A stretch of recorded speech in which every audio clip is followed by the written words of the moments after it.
মার্কিন প্রেসিডেন্ট নির্বাচনে ট্রাম্পের মন্ত্রিসভা এবং প্রশাসন দেখলেই যে কেউ এটিকে ছোটখাটো ভারত বলে আখ্যায়িত করতে পারেন। ট্রাম্প নির্বাচনে জয়ী হওয়ার পর থেকেই তার আশপাশে প্রভাবশালী ভারতীয় বংশোদ্ভূতদের নিয়ে চলছে নানা জল্পনা কল্পনা। বিভিন্ন দেশে তাদের হস্তক্ষেপের আশঙ্কা এবং তার সঙ্গে নরেন্দ্র মোদীর স্বার্থ ঘিরে তৈরি হয়েছে ধোঁয়াশা।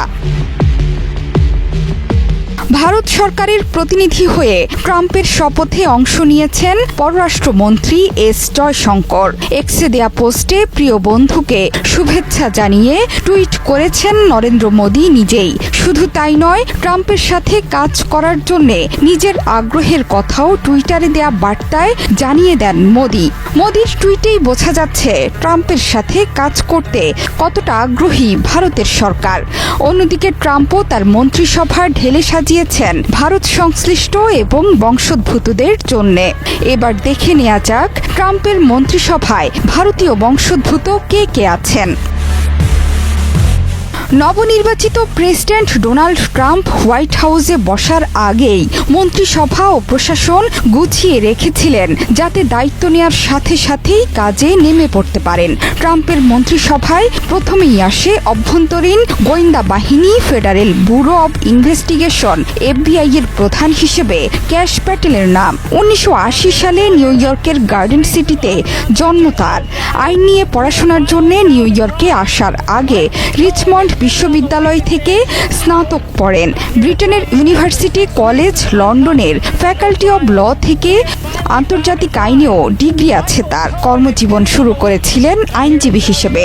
ক্যাশ ট্রাম্প ঘনিষ্ঠ হিসেবে সুপরিচিত। ক্যাশ ছাড়াও আরও কয়েকজন আছেন যারা ভারত সংশ্লিষ্ট এবং ভারতীয় বংশোদ্ভূত। তাদের মধ্যে অন্যতম আমেরিকার সেকেন্ড লেডি উষা ভান্স। ট্রাম্পের ভাইস প্রেসিডেন্ট জেডি ভান্সের স্ত্রী উষা চিলুকুরি ভান্সের সঙ্গে আছে ভারতীয় যোগ। ভারতের অন্ধ্রপ্রদেশের ভাদলুরু হল উষার আদি গ্রাম। ক্যালিফোর্নিয়ার সান ডিয়েগোতে জন্ম।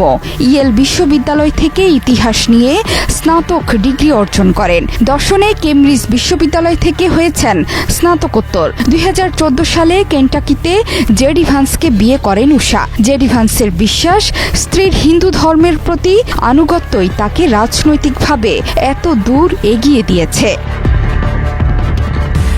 তুলসী গ্যাবার্ড। যুক্তরাষ্ট্রের নবনির্বাচিত president Donald Trump national security এজেন্সির নতুন ডিরেক্টর। তুলসী গ্যাবার্ডের পরিচয় নিয়ে মানুষের মধ্যে কৌতূহলের অন্ত নেই। তার নাম এবং হিন্দু ধর্মের প্রতি বিশ্বাসের কারণে অনেকেই তাকে ভারতীয় বংশোদ্ভূত বলেন, যদিও তুলসী ভারতীয় বংশোদ্ভূত নন, কিন্তু তিনি হিন্দু বলেই নিজেকে পরিচয় দেন। 1981 সালে মার্কিন যুক্তরাষ্ট্রের সামোয়ায় জন্মগ্রহণ করেন তুলসী। তার বাবা মাইক গ্যাবার্ড এবং মা ক্যারল গ্যাবার্ড। 1983 সালে তুলসী গ্যাবার্ডের বয়স যখন 2 বছর, তখন তার পরিবার যুক্তরাষ্ট্রের হাওয়াই অঙ্গরাজ্যে স্থায়ীভাবে বসবাস শুরু করে। সেখানেই তার মা ক্যারল হিন্দু ধর্ম গ্রহণ করেন। হিন্দু ধর্মের প্রভাবের কারণে সন্তানদের হিন্দু নাম রেখেছিলেন মা ক্যারল, যদিও তুলসীর সাথে খুব ভালো সম্পর্ক নরেন্দ্র মোদীর।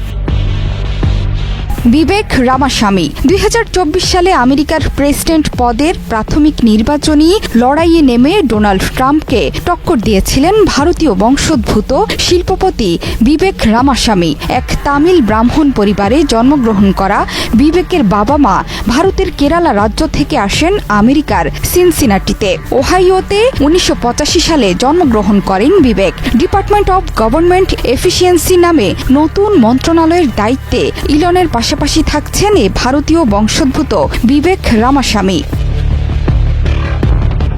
যুক্তরাষ্ট্রের বায়োমেডিক্যাল গবেষণা বিষয়ক সংস্থা national institutes of health NIH এর পরবর্তী ডিরেক্টর হচ্ছেন জয়ন্ত ভট্টাচার্য। তিনি জয় নামেই বেশি পরিচিত। শৈশবেই বাবার কর্মসূত্রে আমেরিকা যাত্রা করেন তিনি। সেখানকার উচ্চারণে জয় হয়ে যায় যে। জয় ভট্টাচার্যের বাড়ি ছিল পশ্চিমবঙ্গের চন্দননগরে। 3 বছর বয়সেই পরিবার সহ পাড়ি জমান আমেরিকায়।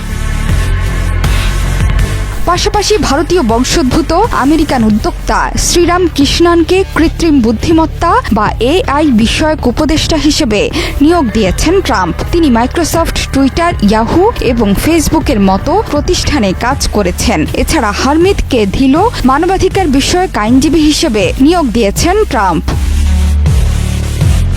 জোহরা চৌধুরী, সেতু, ৭১।